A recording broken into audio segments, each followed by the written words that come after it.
He reached for the glass, then stopped, fingers hovering just above it. His attention shifted, sharp and sudden, to the man with the phone. The bartender followed his gaze. The man finally looked up fully now. His eyes met the Mafia boss's, and for a fraction of a second, something unguarded flashed across his face. Recognition. Calculation. Fear. He recovered quickly, lifting his glass as if in casual salute. The Mafia boss didn't respond. Instead he said very quietly, "You're not the target." The words hit her like cold water. She didn't react outwardly. Inwardly, everything rearranged itself. Not the target. That meant the poison, if there was poison, wasn't meant for him. Or at least not primarily. It meant the danger was indirect, layered, designed to trigger something else. Her mind raced through implications with renewed urgency. "Then who is?" she asked. He didn't answer. Not because he didn't know, but because answers were leverage and he hadn't decided how much to give her. He picked up the glass at last. The room seemed to hold its breath again. He didn't drink. He raised it just enough to catch the light, studying the liquid as if it might confess something under scrutiny. "You understand," he said, "what it costs to be wrong." "Yes. And you understand," he continued, "what it costs to be right." She swallowed. Usually more. That earned her another look. Longer. Deeper. "You're not from here," he said suddenly. It wasn't a question. It wasn't even an accusation. It was an observation drawn from 1,000 tiny details she'd forgotten she was giving away. "No," she said. "You didn't grow up behind this bar." "No. Where then?" There it was. The first real probe. The kind that didn't sound dangerous until you realized what it could lead to. She chose a truth that was incomplete but solid enough to stand on. Somewhere rules were louder. He considered that. His gaze flicked again to the man with the phone, who was now watching openly, tension coiled tight beneath his stillness. "Loud rules," the Mafia boss said, "are for people who don't trust silence." She didn't reply. Silence was safer here. He set the glass down decisively, pushing it a few inches away from himself. A clear statement.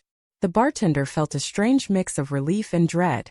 Whatever game was unfolding, it had advanced to its next phase. "You noticed before anyone else," he said. "That tells me two things." She waited.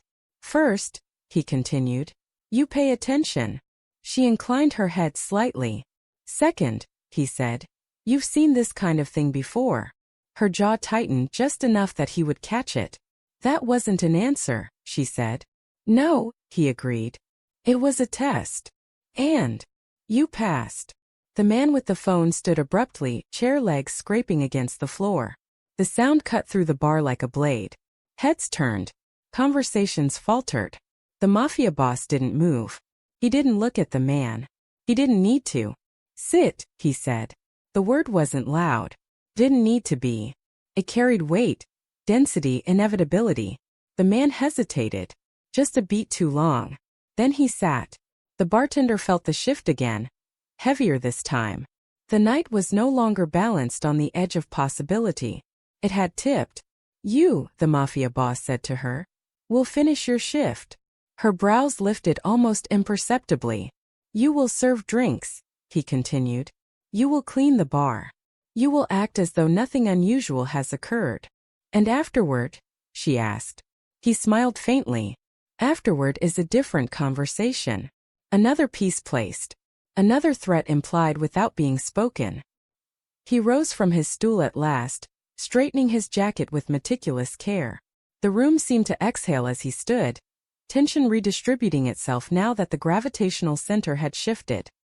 He leaned in close to her once more, his voice pitched so low that only she could hear. "If you're wrong," he said, "this ends badly for you." "I know.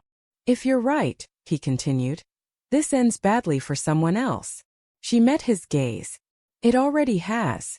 For a moment, something like approval flickered across his face. Then it was gone, replaced by the familiar calm that had made him untouchable for so long.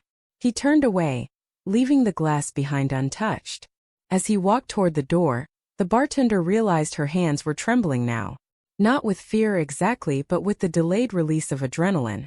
She gripped the edge of the bar until it passed. Behind her, the man with the phone stared at his drink as if it might explode. The bartender resumed wiping the counter, movements automatic, precise.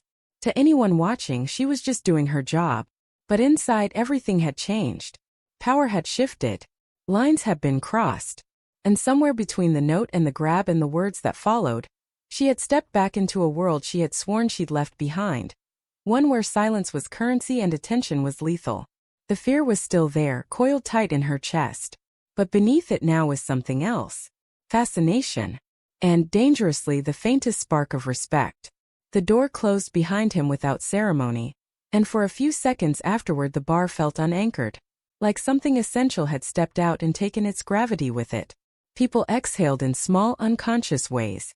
Someone laughed a little too loudly, then stopped. Music continued to play, but it felt thinner now, stretched over a room that had just learned how close it had come to something it didn't understand. The bartender stayed where she was, hands moving automatically, polishing a glass that was already clean. She did not look at the untouched drink. Not yet. She waited until the rhythm of the room reasserted itself. Until orders resumed. Until the illusion of normalcy stitched itself back together just enough to pass for real. Only then did she allow herself to glance at the glass again. It sat exactly where he had left it. The ice had melted slightly, blunting the sharp edges that had caught the light earlier. Condensation had spread farther now, a pale ring like a watermark of intent. If there was poison, it was patient. If there wasn't, the glass still represented something far more dangerous than alcohol. She leaned closer and breathed in, subtle, controlled. The smell was faint, almost imperceptible, masked beneath the sweetness of the liquor. She wouldn't have noticed it if she hadn't already known what to look for. She closed her eyes for half a second. So it was that kind of night. The man with the phone was still there.